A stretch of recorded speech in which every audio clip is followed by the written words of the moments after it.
ഇനി റിപ്പോർട്ടിലേക്ക് നമ്മൾ കടക്കുന്നു. കണ്ണൂരിൽ വേങ്ങാട് പഞ്ചായത്തിൽ വനിതാ സ്ഥാനാർത്ഥിക്കും ബൂത്ത് ഏജന്റിനും മർദ്ദനം.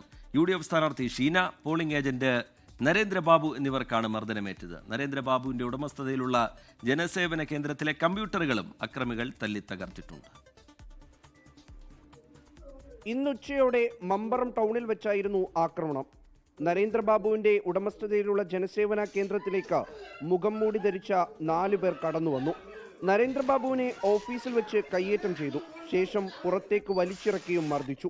തലക്കടിയേറ്റ നരേന്ദ്രബാബുവിന്റെ നെഞ്ചിലും നിരവധി തവണ ചവിട്ടി. തടയാനെത്തിയ ഷീനയ്ക്കും മർദ്ദനമേറ്റു. ജനസേവന കേന്ദ്രത്തിലെ കമ്പ്യൂട്ടറുകളും അക്രമികൾ തല്ലി തകർത്തു. 2 വനിതാ ജീവനക്കാർ ഉള്ളപ്പോഴായിരുന്നു ആക്രമണം. ബഹളം കേട്ട് നാട്ടുകാർ എത്തിയപ്പോഴേക്കും അക്രമികൾ രക്ഷപ്പെട്ടു. അക്രമത്തിന് പിന്നിൽ CPM പ്രവർത്തകരാണെന്ന് കോൺഗ്രസ് നേതാക്കൾ ആരോപിച്ചു. കഴിഞ്ഞ ദിവസം ജില്ലയിലെ ചില UDF സ്ഥാനാർത്ഥികൾക്കും പോളിംഗ് ഏജന്റുമാർക്കും മർദ്ദനമേറ്റിരുന്നു. 24 കണ്ണൂർ. ലോകത്തെവിടെയായാലും ഏത് സമയത്തും 24 വാർത്തകളും ഓഗ്മെന്റഡ് റിയാലിറ്റി പാക്കേജുകളും എക്സ്പ്ലെയിനറുകളും വിശദമായി കാണാൻ ഞങ്ങളുടെ YouTube ചാനൽ നിങ്ങൾക്ക് സബ്സ്ക്രൈബ് ചെയ്യാം.